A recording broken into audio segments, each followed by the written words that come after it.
Olá pessoal, tudo bom? Vamos dar aqui continuidade ao nosso capítulo de Lei de Gauss, onde no vídeo passado ficou essa questão para que vocês pudessem responder, né? Foi a questão de número 2, para que vocês coloquem a resposta correta no chat da postagem dessa aula. Pois bem, então vamos agora dar continuidade e vamos definir então a lei de Gauss em relação ao campo que possa representar a natureza de uma distribuição de cargas, né? Então, para que a gente possa fazer essa definição do campo elétrico por meio da lei de Gauss, a gente precisa definir então a lei de Gauss em termos aí da carga que essas partículas possam ter, uma carga líquida, ou seja, o somatório total das cargas que tem aí numa dada distribuição. E para isso a gente vai aqui introduzir o conceito de ângulo sólido e fazer aí uma correlação em relação à lei de Gauss, né? Então, o que vem ser o ângulo sólido em si? O ângulo sólido é mais uma representação dessa figura geométrica, como se fosse um cone, onde eu tenho aqui uma dada superfície dA, tá certo?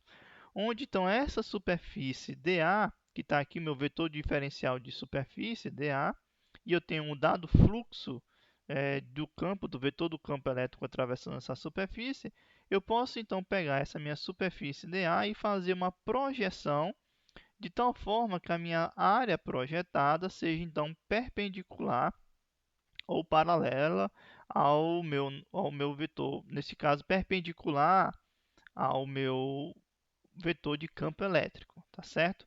Consequentemente, aqui eu vou ter um ângulo entre o meu vetor de campo e o meu elemento de área, né? E aí, o que nós estabelecemos? Que essa figura geométrica em torno deste meu cone é o que nós chamamos de ângulo sólido. Essa quão de abertura, vamos dizer assim, dessa minha superfície em relação ao ponto que nós estamos estudando. Então, essa definição de ângulo sólido, dado por d ômega, ela é muito importante para que a gente possa demonstrar qual é a cara da lei de Gauss, né? Então, a gente vê que em termos é, um pouco mais não comentados aqui entre linhas, a demonstração dessa relação entre o ângulo sólido e o raio ao quadrado dividido, ou seja, a área projetada sobre o raio ao quadrado, ele pode ser melhor explorada no livro do Moisés no Nussensweig, né? Lá tem uma digressão um pouco mais minuciosa que dá essa relação entre a minha área projetada com o raio ao quadrado, né? Então, pegando essa definição, ou seja, vou pegar e projetar essa minha área onde seja aqui perpendicular ao meu campo elétrico, então, consequentemente, aqui essa nova área vai ser dA cosseno de θ. Então, esse meu elemento de ângulo sólido vai ser igual à área sobre o raio ao quadrado, que é a distância desse ponto até a minha origem. Consequentemente, dA cosseno de θ vai ser igual a R2 sobre d ômega. Se nós pegarmos a ideia de fluxo, que é o produto interno entre o vetor de área e o elemento de área dA vetorial, em termos diferenciais, vai ser justamente o meu campo multiplicado por NdA.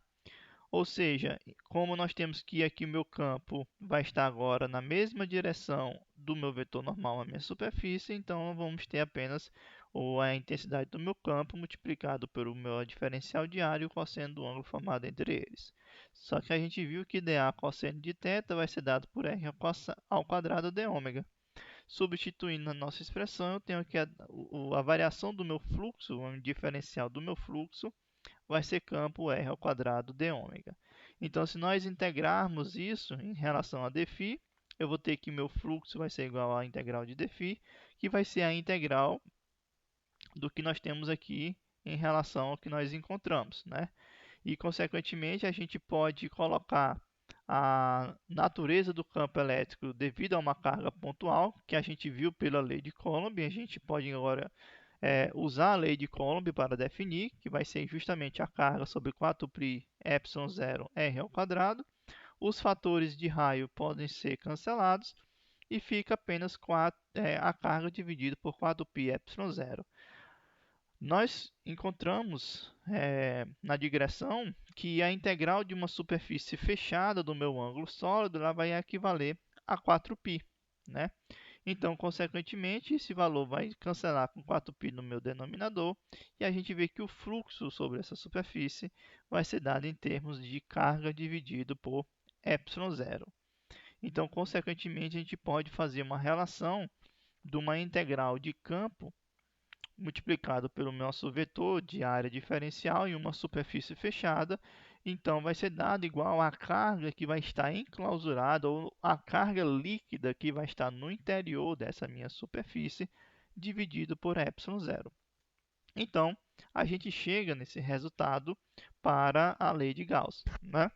Onde eu sei que meu fluxo, que é representado por uma superfície fechada do meu campo interno dA, isso aqui vai ser dado pela minha carga que está envolvida por essa minha superfície gaussiana dividido por ε0.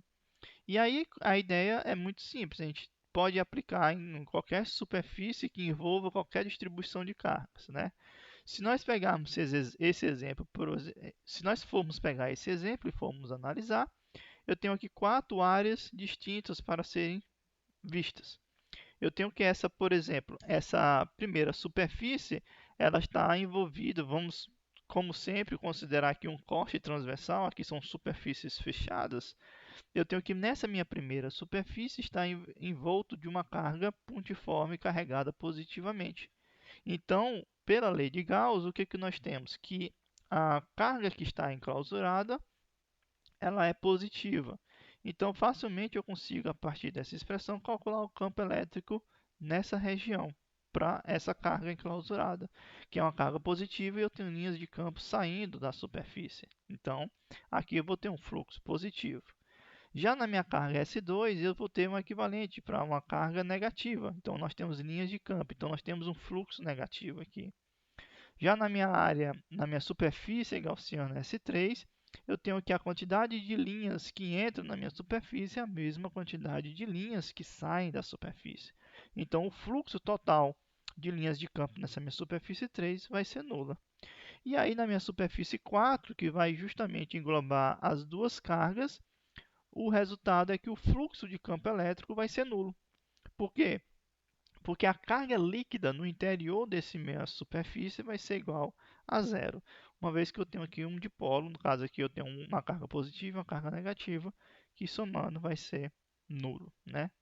De mesmo modo que nós analisarmos esse outro problema, onde nós temos aqui uns condutores carregados negativamente e positivamente, se nós olharmos essa superfície S2, eu tenho aqui eu vou ter um fluxo negativo do meu campo, porque a carga líquida aqui é negativa.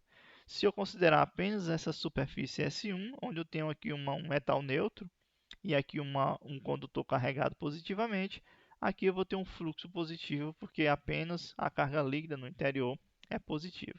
Então, a ideia da lei de Gauss é basicamente essa, de nós pegarmos e imaginarmos aí a ideia de como que nós podemos calcular o fluxo através dessa superfície, dada pelas quantidades de distribuição de carga interna, tá certo?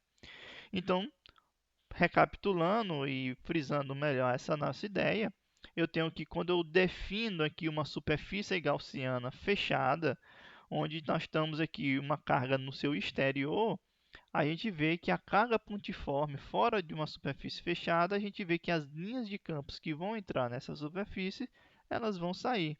Então, o fluxo nessa minha superfície vai ser nulo, porque a quantidade de linhas de campo que entra é a mesma que sai, né? Então, o número de linhas de campo que vão entrar na minha superfície é a mesma que sai. Então, aqui o fluxo é nulo. E aqui eu tenho aqui eu tenho uma carga pontual Q carregada positivamente, porque nós temos aqui as linhas de campo saindo desse ponto, e a gente vê aqui uma, duas, três superfícies, S1, S2, S3. Uma superfície S1 de simetria esférica, uma superfície S2 arbitrária e uma superfície S3 também arbitrária. Veja que pela lei de Gauss, o fluxo por essa superfície vai ser dada pela carga enclausurada dividido por ε0, não é isso? Então, o que eu vou ter aqui? Para as três superfícies, o fluxo vai ser igual. Por quê? Porque no interior de cada uma dessas superfícies vai ter a mesma quantidade de carga líquida. Consequentemente, a ideia de fluxo por cada uma dessas superfícies vai ser igual. Então, o fluxo que atravessa cada uma dessas superfícies vai ser a carga dividido por ε0. Ou seja, o número de linhas de campo saindo vai ser igual para todas as superfícies.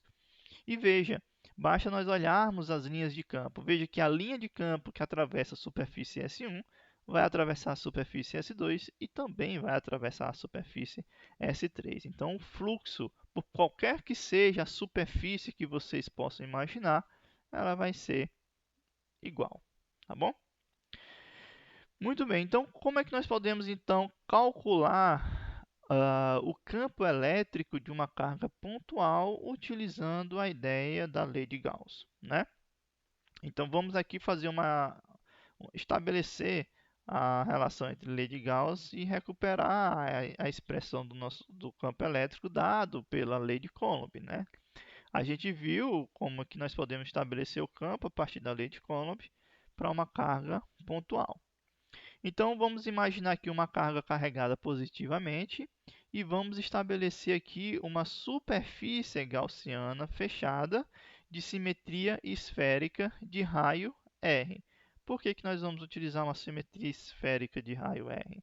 Porque a uma dada distância R da minha carga pontual, nós vamos ter um campo uniforme, igual, ou seja, de mesma intensidade. E esse campo ele não vai variar em nenhum ponto dessa superfície. E todas as linhas de campo vão ser perpendiculares a essa superfície por causa da sua simetria, que é bem distribuída. Então, a gente pode pegar aqui o conceito de fluxo de campo elétrico como sendo a integral fechada de superfície do meu campo vezes dA. Consequentemente, essa integral vai ser o produto interno, que é o módulo do meu campo, multiplicado pelo meu diferencial de área, o cosseno do meu ângulo vai ser igual a zero, porque tanto o meu vetor de campo como o meu vetor de área vão estar paralelos. Então, eu tenho que o meu fluxo vai ser campo vezes a integral de área. Então, nós podemos calcular para uma dada distância, para uma dada superfície R, a área da minha superfície vai ser 4πr ao quadrado. Pegando e resgatando o que nós vimos da lei de Gauss, o fluxo vai ser dado por justamente essa expressão, que vai ser igual à carga enclausurada dividido por ε0, né? Que a gente viu isso anteriormente.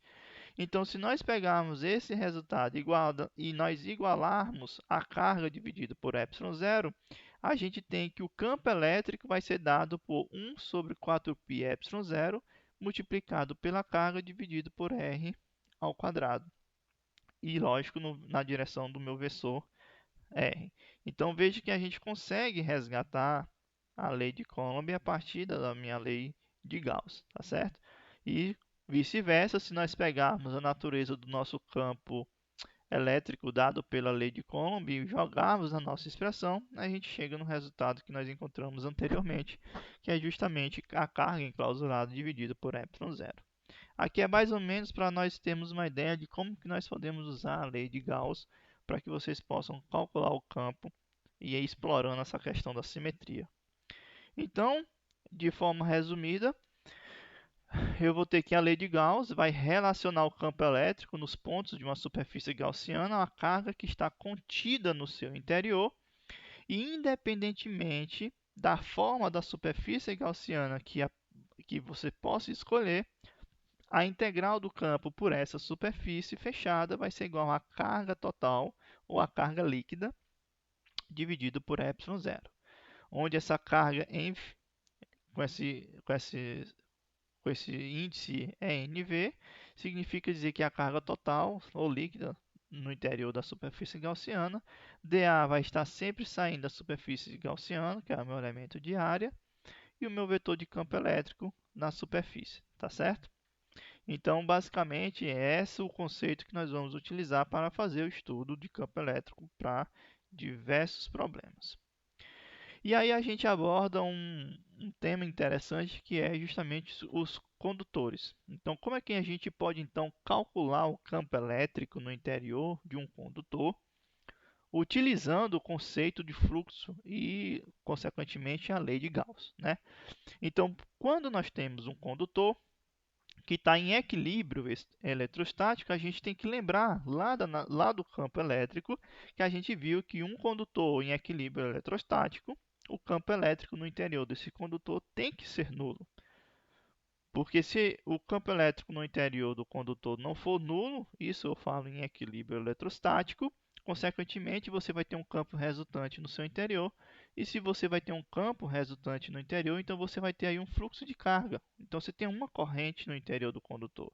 E, consequentemente, se torna algo um pouco é, complicado de se imaginar em termos físicos.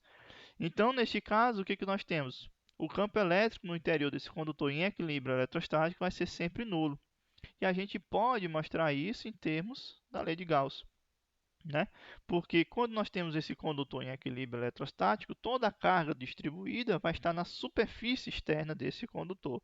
Então, se nós pegarmos e escolhermos uma superfície gaussiana no interior desse meu condutor, eu vou ter que, ao aplicar o conceito de fluxo de campo elétrico, vai ser dado pela integral da minha superfície gaussiana do campo dA. Isso aqui vai ser igual a zero. Por quê? Porque a carga que está envolvida é nula, ou seja, não temos carga no seu interior.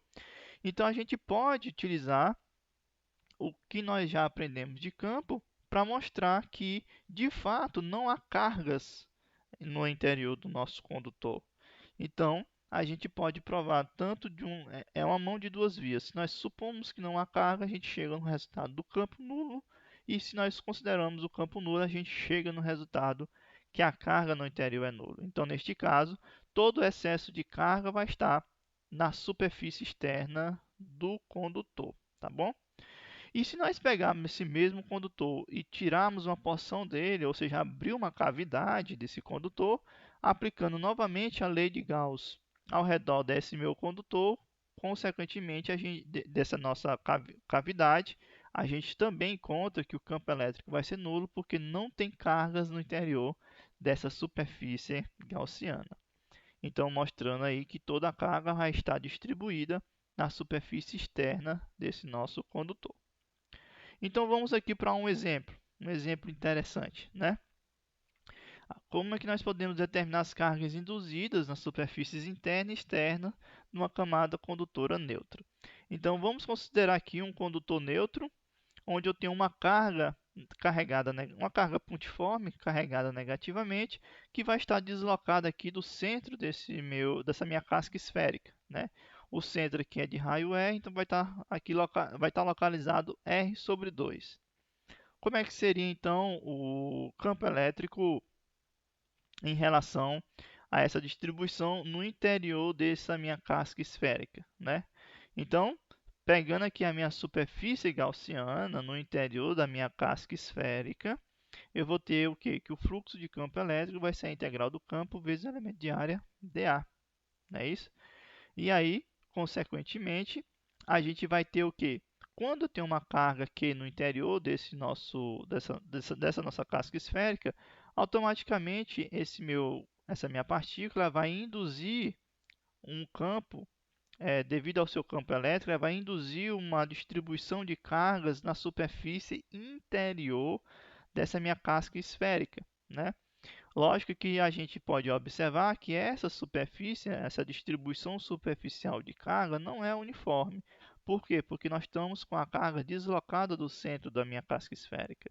Então, nós vamos ter uma região de maior distribuição de carga e uma região de menos distribuição de carga, mas a carga total vai ser igual à carga que nós temos aqui no interior. Então, se nós aplicarmos aqui uma superfície gaussiana no interior dessa minha casca esférica, a gente tem que calcular a carga líquida, que é a carga da minha partícula pontual, que é menos Q sobre ε0, mais a carga induzida por essa partícula, que eu vou chamar de Q interior dividido por ε0. Como essa carga induzida vai ter vai ser a mesma quantidade de módulo da minha carga pontual, então isso aqui vai ser igual a zero, mostrando que o campo elétrico no interior do meu condutor vai ser nulo. Mesmo nós temos aqui deslocado. Então, o que nós podemos interpretar fisicamente desse resultado?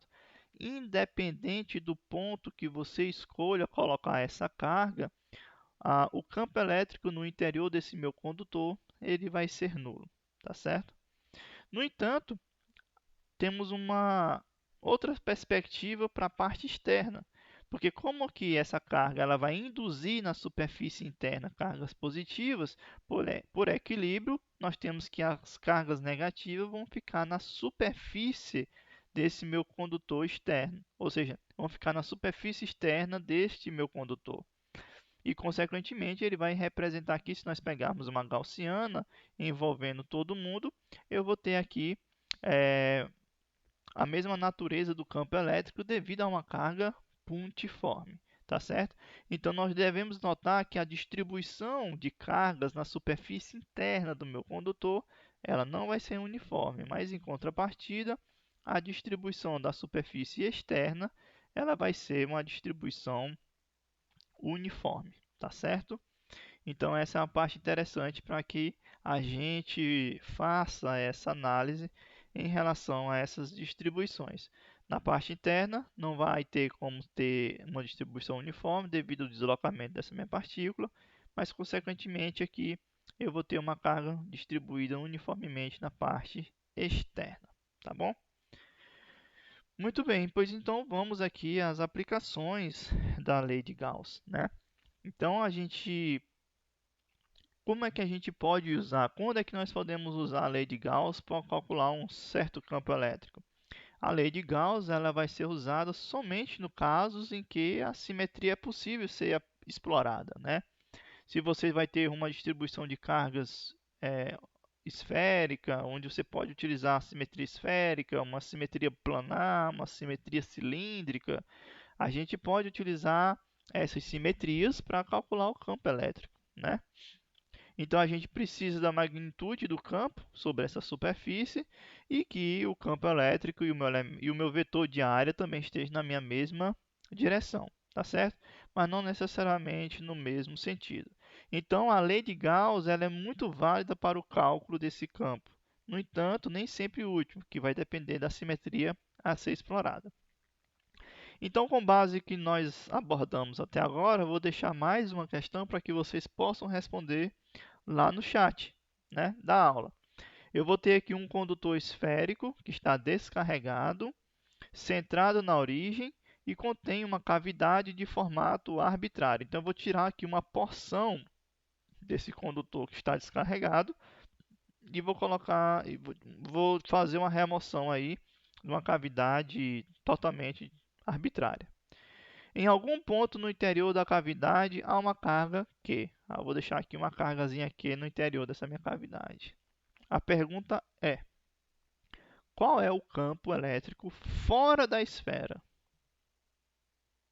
Eu quero saber qual é o campo na região externa da minha esfera. Então, considere essa carga aqui como sendo uma carga positiva, tá certo? E eu quero que vocês respondam qual vai ser o campo na região externa dessa minha esfera condutora descarregada, tá bom? Então, mais uma vez, um condutor esférico descarregado, centrado na origem, contém uma cavidade de formato arbitrário. Em algum ponto no interior dessa cavidade, a gente coloca uma carga Q positiva. Qual é o campo elétrico no exterior deste meu condutor esférico? Tá bom? Pensem aí direitinho e respondam aqui no chat da postagem qual dessas alternativas é a resposta, tá bom? Pois bem, então dando continuidade, a gente vai ter as simetrias a serem exploradas. Vou passar aqui alguns exemplos que a gente pode explorar. Então, exemplos em que nós temos uma simetria esférica, né? Que no caso são cargas pontiformes, cascas esféricas e esferas carregadas ou condutoras ou não, onde podemos utilizar a superfície gaussiana tanto na parte externa como na parte interna. Podemos utilizar a simetria cilíndrica, que é barras e cilindros infinitos carregados, onde podemos utilizar uma superfície gaussiana cilíndrica para estudar o campo elétrico, que é axial, é axial em relação ao eixo, né, do meu cilindro. E também podemos explorar a parte planar, ou seja, um plano carregado infinitamente, onde podemos utilizar a superfície gaussiana e calcular o campo elétrico devido a essa superfície. Então vamos começar aqui pela simetria esférica, né? A gente já até calculou, mas a gente recapitula.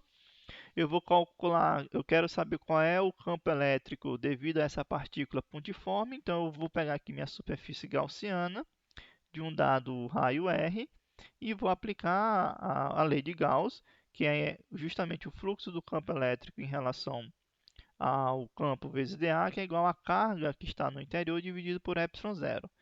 O campo nessa região vai ser uniforme, ou seja, ele não vai variar em nenhum ponto da minha superfície, então esse campo sai para fora e fica apenas a integral da minha superfície fechada. Então a área da minha superfície vai ser 4πr ao quadrado multiplicado pelo campo. E isso tudo é igual à carga que está no interior desse minha superfície sobre ε0. Então a gente sabe e chega novamente à expressão que o campo elétrico, devido a uma carga pontual, vai ser dado por 1 sobre 4πε0, que é r ao quadrado na direção do vetor r, né? Aqui no caso nós estamos considerando uma carga positiva. Um outro exemplo que nós podemos dar de simetria esférica é justamente uma esfera condutora carregada, ou no caso aqui uma casca esférica também carregada, né? Onde nós temos aqui nos pontos da nossa superfície, nós temos o campo uniforme para cada um ponto que nós podemos olhar e, consequentemente, o vetor de campo elétrico vai estar sempre paralelo ao meu vetor de área, né? Então, se nós pegarmos aqui para a nossa superfície no interior da nossa esfera condutora carregada, o que vai acontecer? Eu estou pegando para essa primeira superfície um raio menor do que R em R maiúsculo, né? Eu estou pegando essa área, R menor do que R maiúsculo. O que vai acontecer? A superfície aqui gaussiana, eu posso utilizar essa expressão do fluxo, vai ser a integral de uma superfície fechada do produto interno do campo vezes o meu vetor de área igual a carga enclausurada dividido por ε0. Só que como nós vimos que num condutor carregado, ou seja, em equilíbrio eletrostático, não há cargas no seu interior. Então o campo é nulo. Consequentemente, a carga aqui vai ser igual a zero, ou seja, nessa minha superfície dada por S1. Então a gente encontra que o campo nessa região vai ser nulo. Então, vai ser zero. Na minha superfície S2, o que vai acontecer? A ideia vai ser dada por a integral de superfície fechada do campo dA igual a carga dividido por ε0. Nessa região também vamos ter uma carga, que vai ser a distribuição uniforme na superfície desse meu condutor. Então, se a minha superfície total está sendo distribuída, cuja carga líquida vai ser uma carga Q, então eu tenho que o meu campo vai ser igual a 4πr ao quadrado, que vai ser a área da minha superfície, dessa minha esfera, que vai ser igual a carga total dividido por r para o ε0. Fazendo isso, eu tenho que o campo para pontos no exterior dessa minha esfera condutora, eu vou ter o equivalente ao que nós encontramos para uma carga pontual, né? E isso aqui é o chamado de teorema das camadas. Então veja que no interior do meu condutor carregado em equilíbrio eletrostático, o campo vai ser nulo e a partir de R ele vai cair com o inverso do quadrado da distância, de acordo com o que nós já encontramos ao calcular o campo elétrico apenas com a lei de Gauss, tá bom? E aqui nós temos também aqui no caso já uma esfera não condutora, uniformemente carregada, né? Então aqui nós temos duas situações, tanto para a parte externa como a parte interna. E aí a gente tem como calcular o campo nessas superfícies, né? Utilizando aqui a lei de Gauss, a integral da superfície do campo dA vezes a carga enclausurada, a gente pode encontrar o seguinte. Primeiramente, se nós formos calcular para a parte externa, a gente tem o quê? Que a carga total enclausurada vai ser dada pela carga que está carregada. Então, consequentemente, para pontos no exterior, eu vou ter o comportamento de uma carga pontual, que é a carga total. Já numa esfera, já numa superfície gaussiana no interior desse meu não condutor carregado, isso vai depender do raio. Então a gente pode estabelecer uma distribuição de cargas também em relação a essa nossa em relação a esse raio, ou seja, essa minha carga vai ser agora proporcional a um dado volume e estabelecer uma relação de tal forma que o campo no interior desse do meu não condutor carregado vai ser dada por essa expressão. Ou seja, o campo vai ser igual a Q vezes R, onde R é o ponto interior desse meu não condutor, dividido por 4πr ao cubo na direção do vetor R. E aqui eu tenho o nosso comportamento do nosso campo no interior da nossa esfera carregada não condutora e aqui na parte exterior, tá certo? Se eu não estiver enganado, nós vamos ter algum exercício que a gente possa explorar essa natureza não condutora, tá bom? E agora nós temos aqui para o cálculo do campo elétrico para uma certa simetria cilíndrica. Né? Nessa simetria cilíndrica, a gente vai considerar um fio uniformemente carregado infinito. Né? Então, para esse tipo de simetria, eu sei que o campo vai ser radial, no sentido que vai ser sempre perpendicular ao meu eixo do meu fio. Então, nada melhor do que nós considerarmos uma simetria cilíndrica para calcular o campo. Então, aplicando aqui a lei de Gauss, eu vou ter o meu campo para uma dada distância r em relação ao eixo do meu fio. Ele vai ser o que? Um valor uniforme. E, consequentemente, a área lateral desse meu cilindro vai ser igual a 2π vezes o raio multiplicado pela altura, que eu estou considerando aqui, que é justamente um dado comprimento h. E aqui eu vou ter que o fluxo vai ser dado justamente por uma distribuição linear de carga para essa porção H. Lembrando que como nós temos um fio infinito, então consequentemente aqui eu vou ter a carga por unidade de comprimento, uma coisa bem linear. Então a gente consegue encontrar que o campo elétrico vai ser dado por lambda dividido por 2πε0 multiplicado por r. Veja que esse resultado é o mesmo resultado que nós encontramos para o campo elétrico para um fio quando nós utilizamos apenas a lei de Coulomb, tá bom? Bem, pessoal, vamos dar uma pausa por aqui e vamos continuar a nossa última parte num próximo vídeo, tá bom, pessoal? Até mais!